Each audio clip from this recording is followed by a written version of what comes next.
Sweet beans, candied peanuts, peanut adobo, almond at cashew nuts. Hello mga mare, isa na namang pang negosyo recipe idea ang aking i-share sa video kong ito. Sa paggawa ko ng candied peanuts, 1 kilong skinless mani ang prepare ko dito. Hinugasan ko muna ito at dinrain ng tubig bago ko iluto. Sinasangag ko ito in low heat hanggang maging makintab o glossy na ang mga mani. After nito ay hahaluan ko ng 500 ml ng tubig at 500 grams ng asukal. Hahayaan ko lang na kumulo at hihintayin matuyo ang tubig na may asukal.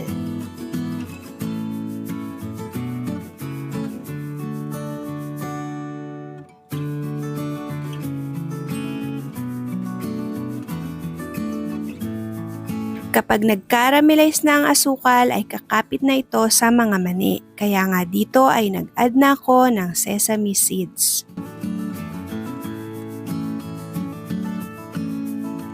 At sa point ngang ito, pwede na itong hanguin.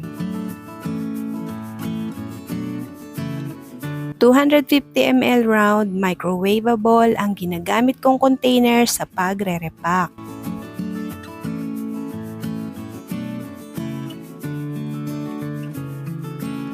Bawat container ay naglalagay ako ng 130 grams ng candied peanuts. Sa 1 kilong candied peanuts na niluto ko ay 10 container na tig 130 grams each ang narepack ko.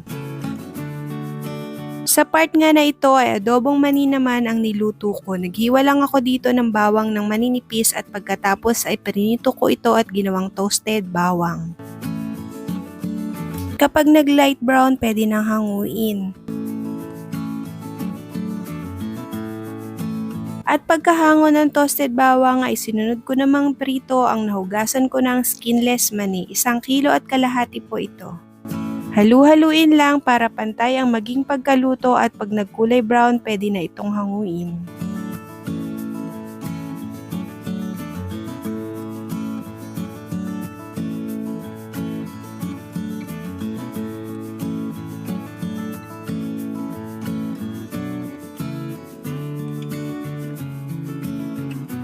Timplahan lang ito ng kalahating kutsara ng pinong asin. 2 klase ng adobong mani ang gagawin ko, isang spicy at isang regular.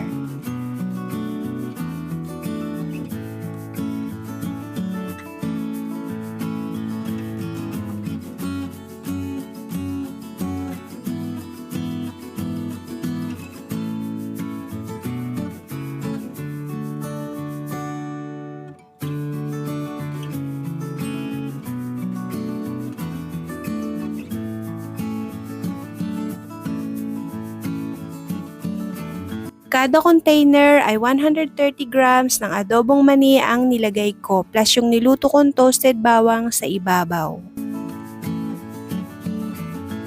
Nagdidikit ako ng thank you sticker sa ibabaw at sinisil ko ang mga narepack ko para maging presentable ang mga ito kapag ibinenta.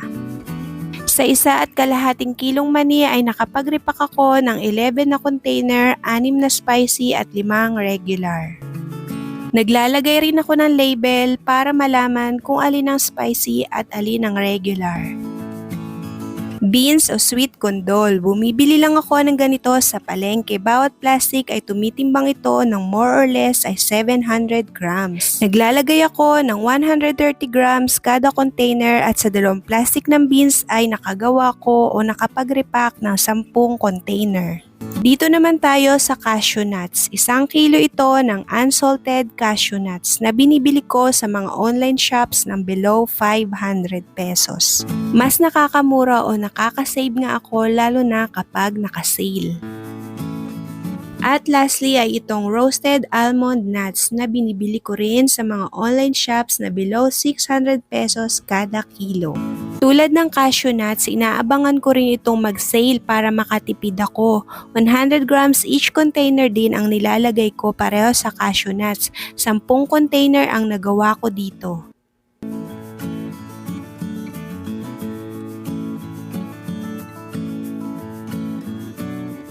At narito po ang ginawa kong costing.